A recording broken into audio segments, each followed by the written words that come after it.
Hey everybody, what's happening? Welcome to my Thursday Q&A. Every Thursday I make these videos where I answer your questions, so drop them in the comment section like they're hot and I'll do my best to answer everybody's questions next week. Remember that if you want your questions answered in a Q&A video, you've got to ask them in the comment section of the newest Q&A video, and you can find that anytime by going to the Q&A playlist on my homepage.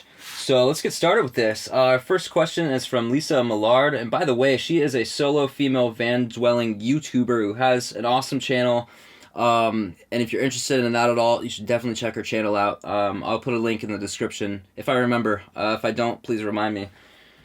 And so her question is, I was wondering why you prefer your camera to the GoPro, which seems to be so popular with other YouTubers.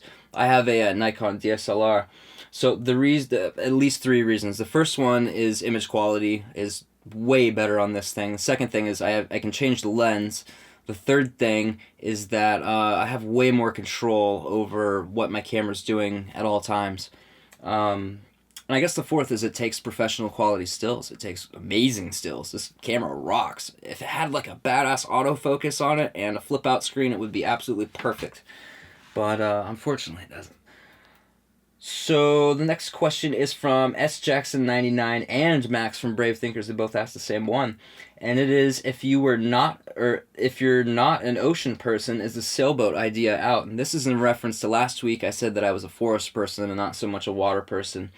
I gotta clarify. So I meant that I'm not a sitting on the shore looking at the river person. I'm not a beach person. Being out on the water is awesome. It's so fun. It's so cool. I feel like I'm out of my element, and it's exciting, and I love it. So, yeah, sailboat thing's still on. Some weird dude says, are you planning on getting any more tattoos, and what are some of your ideas? I don't like half of my tattoos. I've got a big chest piece I need to have someone fix because it's stupid and it looks terrible, and it's going to cost a ton of money to do, but I need to get my chest piece fixed. But the rest of it, they're not... I kind of wish I could just start over and erase all of them and restart with some like super beautiful, intricate, high-end, just like beautiful, incredible pieces of art.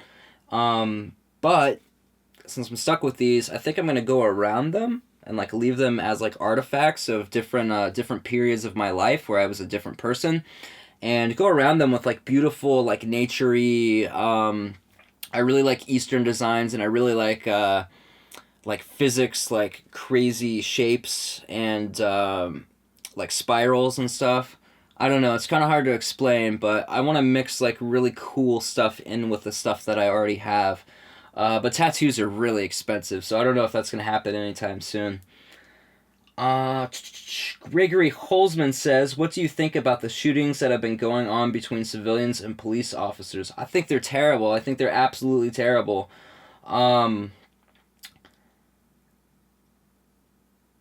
What's the answer, man? How do we fix this? You know what, my opinion, and I'd love to hear yours. I'd love to have a big conversation about this, so please tell me what you think about this in the description. I think that if people spent more time in the present moment and more time like being in a state of complete peace and acceptance and allowing life to happen as it's happening, I think that when you're in those states, I don't think violence can exist at all. So I think that the solution is we need a revolution, and not of the political system, not of the economy, not of any other system. We need a revolution in our minds. We all need to change the way we think, because it's our beliefs that create the way we behave, and if we change our beliefs, then we'll behave differently. If we change our beliefs to live a life and live in states of peace and acceptance and love, then we will behave as peaceful, loving, accepting people. And all this violence, all this racism, all this terrorism, insane shit that's happening can end, because it has no room to exist in peace. So that's what I think of that. Let me know what you think. I totally plan. That's the best solution I can possibly come up with, and I'm like 99% sure it is the solution. Whether I think that's practical or could happen, I don't know. but I plan to live my life as if, like, that is the truth, and I plan to, like, live as, what did the Dalai Lama say? What was his thing? Be the change. Be the change you want to see in the world. So my way of fixing the world is to become the most peaceful, radically loving, free, accepting person that I can be, and share that with as many people as possible. That is my way of changing the world. That is my way of ridding of this insane violence. It's just insane shit that's happening in the world today. Absolutely insane. That's all I can do. So that's what I'm doing. Yeah. Next question is from How To For You, and is, what other van living YouTube channels do you watch? What are other non-living channels that you watch? Keep up the good work, man. Thank you. I don't want to say, because I don't want to leave anybody out. I've tried to do that before, and I felt really bad every time because I left a bunch of people out. I was like, oh man, I wish I would have mentioned him or her or him or whatever. I just give shout outs as I find them. I gave one at the beginning of this video. As far as non-van living channels, I watch a lot of videos on how to be good at YouTube. I watch a lot of self-improvement channels. I watch a lot of prank channels. I don't like all of them, but I watch a lot of them because I love to laugh. Laughing is so good for your soul, man.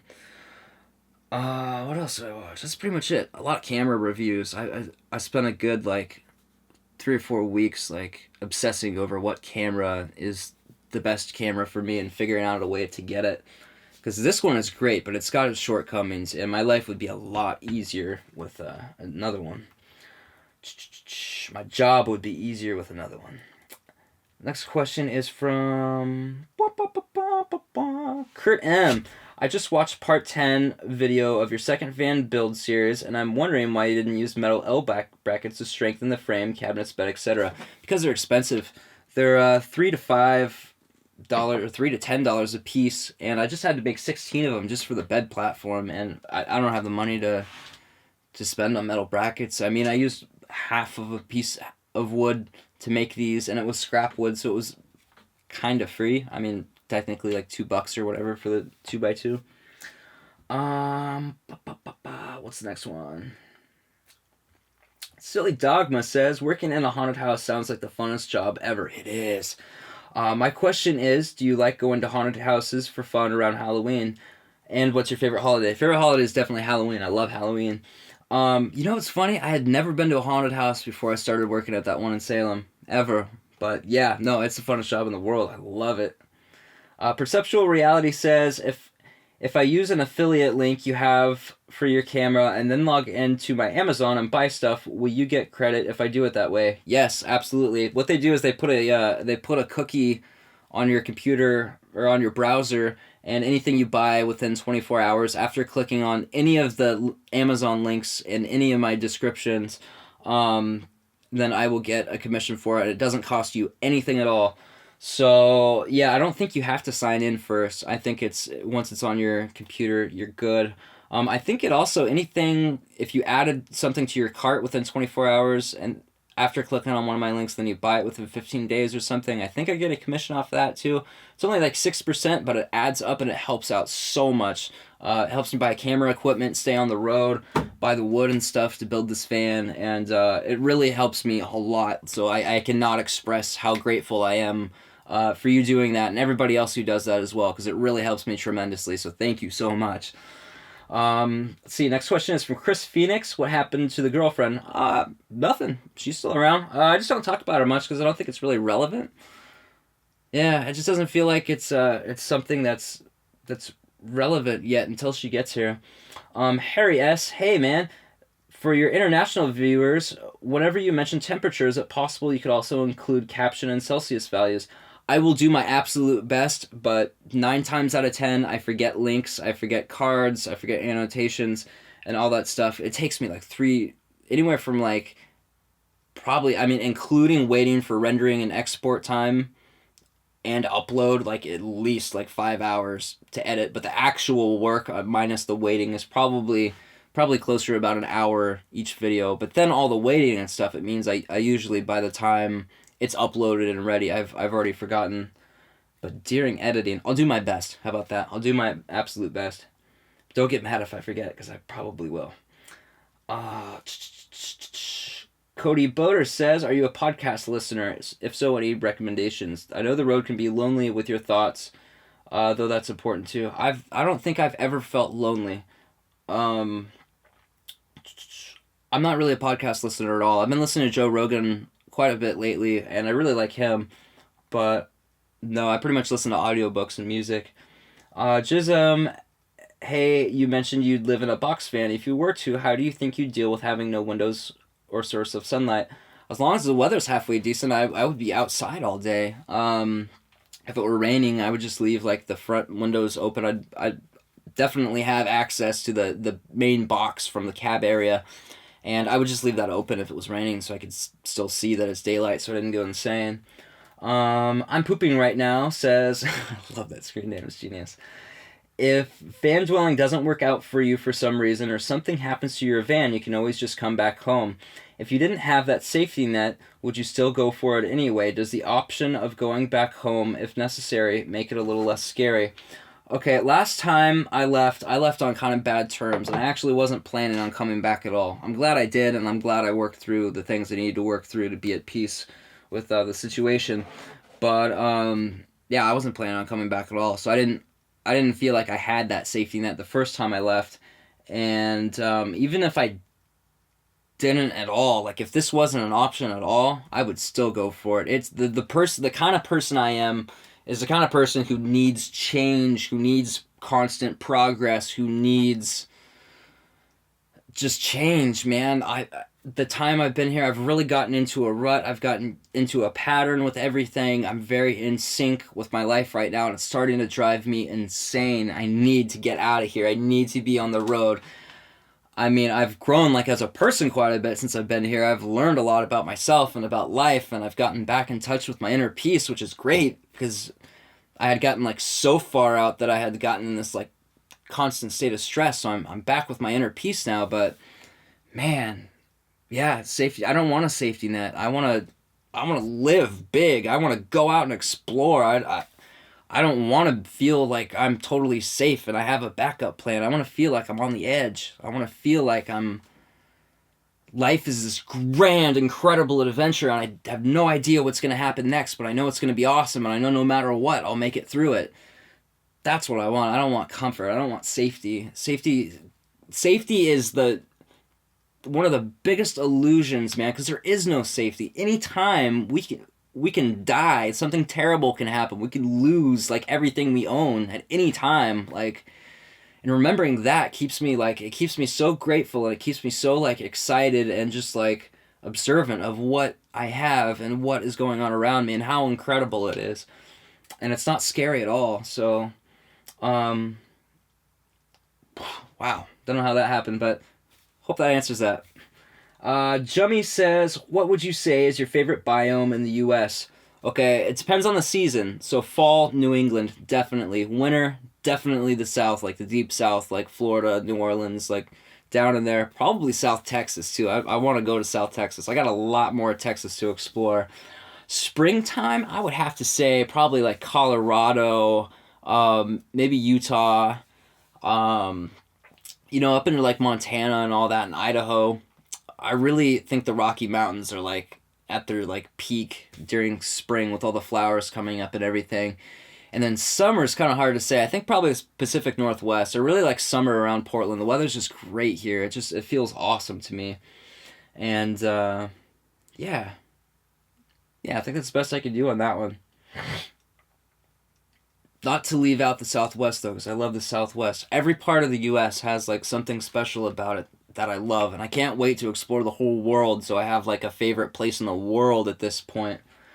So next question comes from Christina Cummings. Oh, I better hurry up. And it is, how much did you spend on your van so far? Where did you find it? I bought it at a used car lot, and I got kind of ripped off because I test drove it and it ran amazing. And then as soon as I got it off the lot, it was like, and it was running like crap, man. And it was like every time I hit the gas, it would stutter, and then it started backfiring really bad, and it would die all the time. It just ran horribly. They wouldn't take it back because I bought it as is and signed some as is agreement thing. They wouldn't give me my money back. So I fixed it. I spent probably about $1,000 and learned a whole lot about mechanics and working on cars, especially with computers and stuff, because this thing has quite a few of them. And yeah, I just learned a ton about working on cars that way, and got this thing running great. So there's $2,600 right there. Plus I needed shocks and tires. You know, that's $500 for tires. I think it was $100 for shocks. As far as the inside, the fridge was like $500. Totally worth it though. Roof vent was like, I think $130. All this wood was probably $100. I probably have like $3 or $4 grand in this van pretty easily. Yeah, probably $3 or $4 grand. It's gonna be so sweet when this thing is done though, because I mean, I'm digging this build like so much. This is gonna be amazing. Let's see. Cody Boder says, what are your thoughts on hunting? Have you ever hunted, or would you want to? I have never been hunting, and I don't want to. I don't like killing things. I actually killed a fly in the shower the other day. I felt really bad for a couple hours. Because it was just like sitting on the wall when I was taking a shower, and I like smacked it and killed it. And I was like, whoa, why the hell did I do that? What was the point of that? Like, that thing deserves to live as much as I do. Like, what makes me so special that I can just go around killing things, you know? But I think that if somebody goes out and hunts and uses every part of the animal for something, then there's nothing wrong with that. I think that's just the circle of life. I think that, you know, if lions go out and kill, especially areas where people are not able to live healthy, like, vegan diets, like, you go up to Alaska, you need, like, I was listening to, what's his name? Stand By Your Van, which I think he just changed his channel name. But, yeah, he was talking about how he was vegan and he went up to Alaska and he started to feel like he was going to die, man. Because when it's that cold, like, you need all that fat and all that whatever. And you have to eat meat up there. But up there, people, they kill a moose and they use every single part of the animal for something. I don't think there's anything wrong with that at all. I have no problem with that. I have a big problem with poaching, though. I think that's bullshit. Pincher the Pinter, and this is our last question, says, do you have problems with condensation forming under your mattress? I was watching another van living vid, and the guy said he avoided the issue by cutting a bunch of random holes in the board his mattress rests on. That's a really smart idea. You know what? I kind of did after inspecting my old mattress that I used before. There were a few little like moldy spots on there, and the top where I had sweated all the time had like big, like, disgusting looking like stains from my sweat. So the way I'm solving this for myself is I got a waterproof and breathable. I just got my teeth fixed, so it's the F's are weird. There's a bigger gap between my teeth now. So it's breathable and waterproof, which would be great for sweating and when my girl gets here, other bodily fluids. And the other thing is when I have this mattress all pulled out, there's a ton of room between all these slats, so the mattress itself will be able to breathe just fine. And then when it's day mode or whatever, just push this in and it'll be folded up on top. But yeah, I don't think I'll have a problem with it now, especially with these big gaps between here. I mean, that's like a 2.5-inch gap between each one. I think it'll be able to breathe just fine. So thank you guys so much for watching. Wow, we had just the right amount of questions today. I didn't feel like I had to rush anything, and I kind of got to elaborate on stuff. I feel good about this. So thank you so much, guys. Love yourself.